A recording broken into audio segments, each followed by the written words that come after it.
नमस्कार मंडळी, आज संक्रांत आहे आणि आपण आज तिळगुळ बनवणार आहोत। कढई तापलेली आहे, तर आता आपण ह्याच्यामध्ये तीळ घालणार आहोत। तर तीळ व्यवस्थित भाजून घ्यायचे, खमंग भाजले पाहिजे तीळ। तीळ आपण मध्यम गॅसवर भाजायचे आहेत।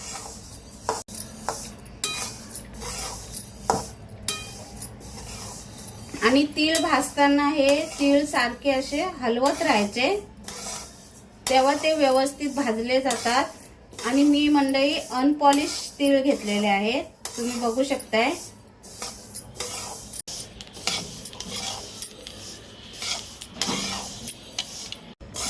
आपले तीळ भाजून झालेले आहे, तडतड आवाज यायला लागलेला आहे। तर आता आपण ते परातीत काढून घेऊया।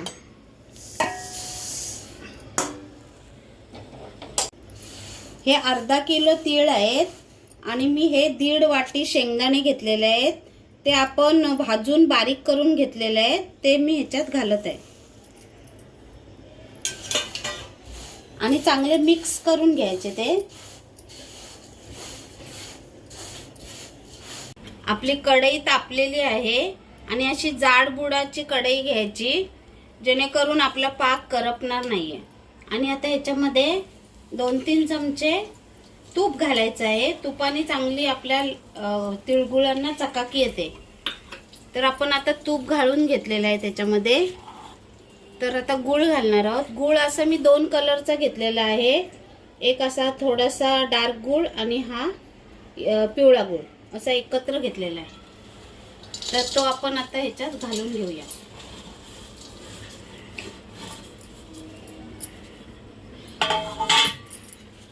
आणि 2 चमचे पाणी घालू याच्यात, त्याने आपलं गूळ विरघळायला मदत होईल, लवकर विरघळेल आपला गूळ।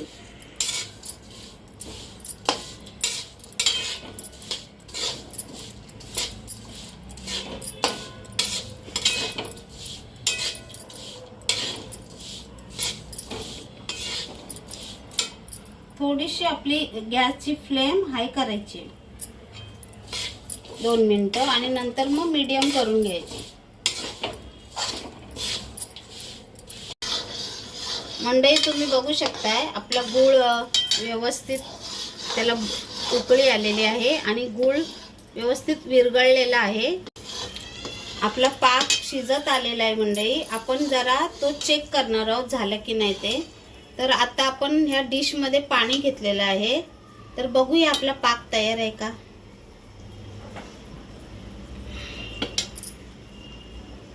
तर नाहीये अजून, आपला पाक थोडासा पातळच आहे, अशी गोळी नाही अजून झालेली व्यवस्थित।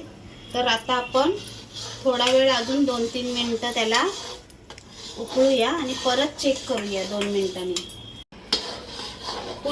पुन्हा आपण बघूया आपला पाक तयार आहे का।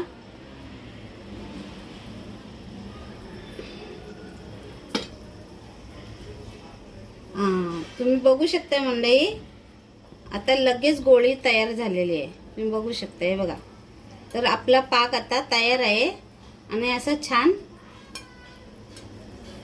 आवाज येतोय।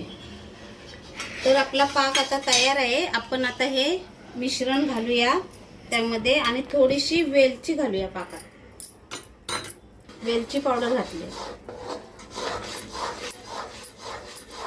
ती पण थोडीशी हलवून घेऊया।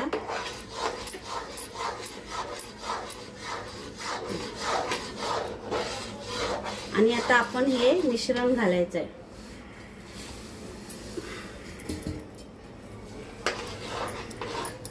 आणि आपला गॅसची फ्लेम ही मीडियमच ठेवायची, जास्त हाय पण नाही करायची आणि बारीक पण नाही करायचं, थोडीशी मीडियमच राहू द्यायची। आणि हे चांगलं मिश्रण त्याच्यामध्ये पाकामध्ये मिक्स करून घ्यायचं।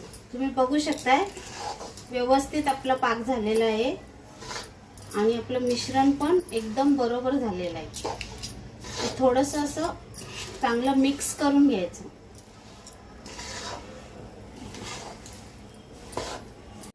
आपलं मिश्रण तयार आहे तिळगुळाचं। तर आता आपण गॅस बंद करणार आहोत। कढईमध्ये मी पाणी गरम करून घेतलेलं आहे आणि आपलं जे ही कढई आहे ती या कढईवर ठेवायची आणि अशा पद्धतीने ठेवायची की या कढईचा बुड ह्या पाण्यामध्ये टेकला पाहिजे, तरच आपलं हे जे सारण आहे ते सॉफ्ट राहील शेवटचं तिळगुळ करेपर्यंत. तर आता आपण तिळगुळ करायला घेऊया. आणि मी गॅस बंद केलेला आहे, फक्त हे पाणी गरम आहे आणि आता आपण तिळगुळ वाळायला सुरुवात करूया. मंडळी, आता आपण हे लाडू असेच वाळायचे आहेत पटापट. तुम्ही बघू शकताय आपले लाडू किती मस्त होत आहेत. आपल्या आवडीप्रमाणे साईज आपण ठेवायची लाडवांची.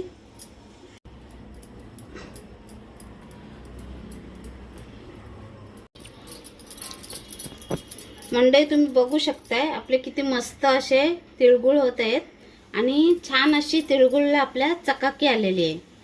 आणि अशी कढई ठेवल्यामुळं डबल कढई, एका कढईमध्ये पाणी गरम ठेवलेलं आहे, त्यामुळे आपल्या हे सारण आहे, मिश्रण आहे ते चांगलं ओलं राहिलेलं आहे.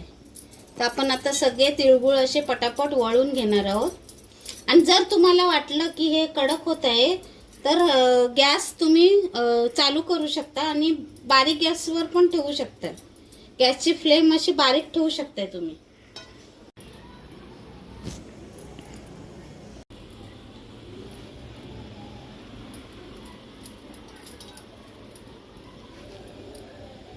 आपले सगळे तिळगुळ आता वळून झालेले आहेत. आपली कढई बघा एकदम स्वच्छ झालेली आहे. मंडळी, तुम्ही बघू शकताय आपले तिळगुळ तयार आहेत. तर हे बनवण्यासाठी मी अर्धा किलो तीळ वापरले आहेत, 1.5 वाटी शेंगदाणे वापरले आहेत आणि गूळ पाऊण किलो वापरलेला आहे. तर हे प्रमाण अगदी बरोबर आहे. तुम्ही नक्की करून बघा. आणि जर तुम्हाला माझी रेसिपी आवडली असेल तर माझ्या चॅनलला लाईक, शेअर आणि सबस्क्राईब नक्की करा.